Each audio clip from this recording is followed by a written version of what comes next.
Hello, welcome back to my channel. My name is Andrew. Today I'm going to be doing a review of Coraline by Neil Gaiman, however you want to say it. I don't remember how he pronounces it. I am going to structure this review as I plan to structure all my reviews by doing the plot, then the characters. Well, not in this order, but I want to discuss by the end of the video the plot, the writing, the characters, the atmosphere, and my enjoyment of the book. So I'm actually going to start kind of this one with I'm going to start with what I think was the weakest up to what I think was the strongest point.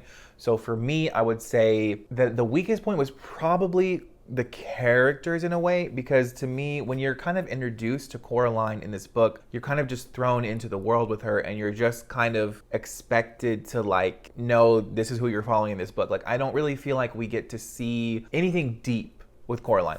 To me, I just thought that's our girl, that's who we're following, here she is, let's move on. It wasn't and I don't really know how to tell you how to write a protagonist in a way that's super compelling, but to me, Coraline I've never seen the movie either, so I'm coming from someone who is only reviewing the book. I am going to watch the movie, but the good thing is that I have not watched the movie, so I will not be comparing everything to the movie like I have done in some other reviews. But this review, Coraline, to me, like I said, you just kind of are thrown in. You're just here's this girl, here's her house, blah, blah, blah. And I'm just okay, that's how it starts. And then I would probably say the plot was the next best thing, which is pretty much just the fact that she lives in this house and she finds this door and there's people telling her that she shouldn't go in this door, and then she does go through the door because it's a book and that's what you want to happen. You want the thing to happen.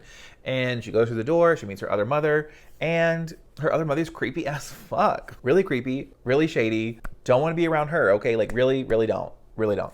And she's quite the antagonist, I'll give her that. So, but for me, the plot is it's a children's book, so it's not anything super over the top or anything crazy. It's pretty much just she does that and she goes to her mother's house. That's the whole premise of the book. And of course she deals with stuff while she's there. You know what I mean? That's what it is. And then I would say I'm trying to decide between if I think the atmosphere was the best or the writing was the best. And to me, those kind of go hand in hand. But I'm going to say that I think that the next best thing was probably the writing, and the number one thing was the atmosphere of this book. And I would say the writing, what I loved about the writing in here is the way it talks about being brave and adults being brave and what it actually means to be brave and the different ways you can be brave. That, there was quotes. I think Neil Gaiman has some really quotable lines. There's quotes in this book about how to be a grown-up and all that kind of stuff was really, really good.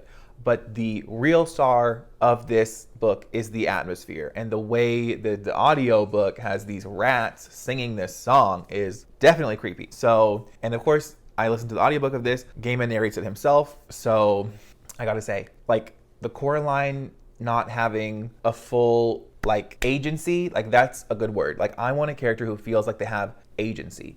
And to me, she kind of is written in this way that's just, here's your girl, this is who you are, you know what I mean? So, and that to me is kind of what hindered my enjoyment a little bit. But I would still say that the writing and the atmosphere being as strong as they are, I still gave this a 4 out of 5, and I would put my enjoyment at a medium. I think from what I hear, I'm gonna actually enjoy the movie more, which I know, right? But I think it's okay. It's okay. Sometimes we can accept it. We can accept that sometimes film is a better medium to tell a story. Sometimes. And I don't know when I'll watch a movie, but I want to watch a movie and I want to do a review for it, and that's what I want. I want to incorporate more other types of media reviews, mostly movies and TV. I want to include that in my channel. But all of that to say, I do recommend Coraline, especially if you're one of those really into Halloween people and you want something creepy and you like The Nightmare Before Christmas.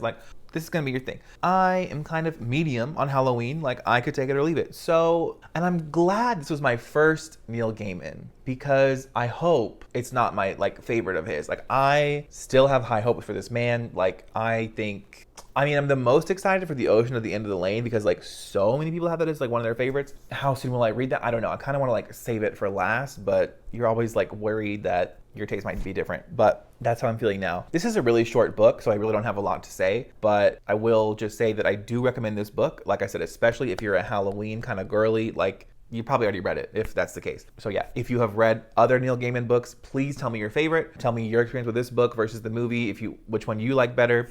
I'd love to hear it. I will also have my Instagram, Goodreads, and Twitter all in the description should you want to check it out. Other than that, have a great day. Bye.